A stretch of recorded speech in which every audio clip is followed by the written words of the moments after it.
yote haya ndo maisha tunabambana kila siku Vipi? Mambo vipi? Aje bwana? Uko mzima? Mimi niko mzima bwana. Nichape mistari. Bwana, kuna vile yani nasikia baya sana panifanya mixology huku bwana. Kwa hiyo ni haja kubwa ndogo?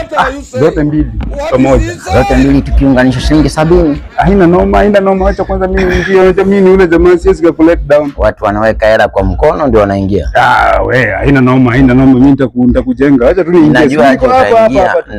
Ukitoka huko ndani kabla hujalipa hela nitairudisha ndani ya tu. Wewe unataka mimi siwezi ku let down. Sasa mimi niingie bwana, nimalize haja yangu. Hiyo kukubali ni vigumu sababu mimi ninakuogopa. Wewe ni jamaa wangu bwana, leo ni weekend bwana, nitakupeleka pale nikimaliza hapa. Cha kwanza mimi huwa ninajua mambo ya kung fu. Mimi nakuelewa. Ngoja niweke mfano. Lakini utasonga kando, unajua kile kinatoka hapa. No, sisongi kando. Mimi naweza kufungia hewa masaa 12. Kwa hiyo ni mtu wa submarine. Mimi nimeshafanya mambo ya jeshi. Kila kitu. Niko na training ya kutosha. Mimi nakuelewa. Ingia kaka. Mimi nipo hapa lakini inahitajika kukumbuka kwamba ile harusi ya juzi, ile mixology. Wewe ni mlaji. Tulikula. Wacha kwanza nifanye mambo yangu hapa. Unakula chakula bwana ni kama unaenda kufa. Wasiwasi hamna. Usijali. Ingia. Nitakusubiri. Maisha inaposonga. Jamaa ingia ndani ya choo bana, toa harufu mbaya. Nimeshamwahidi kwamba naweza kufungia hewa masaa 12. Ataniua huyo. Mtoto wa watu. Mimi nawatafuta warembo hapa, hawataki kunichati siku ya leo. Huyu kaka.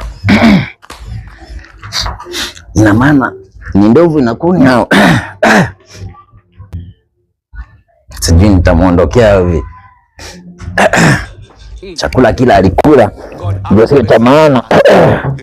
Kaka ondoka ndani. Sijamalizia. Lakini kinyesi kinanuka bwana. Usijali wewe nikwambia uondoke hapo. Kaka ondoka bwana. Hiyo mimi nalipisha 300. Bana ndio niko sasa niko mwanzo. Bei imeshapanda 300. Sababu na wateja wengi. Kisha bwana mimi nitapunguza bei. 300 bwana. Huyu mtoto ataniua bwana.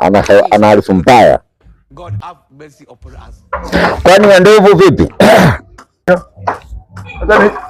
Fadhali hivyo umeondoka. Sitalipa sasa. Watu huko. Kishachoa hapa hivi kwani tutakunia tukilipa. Kaende huko.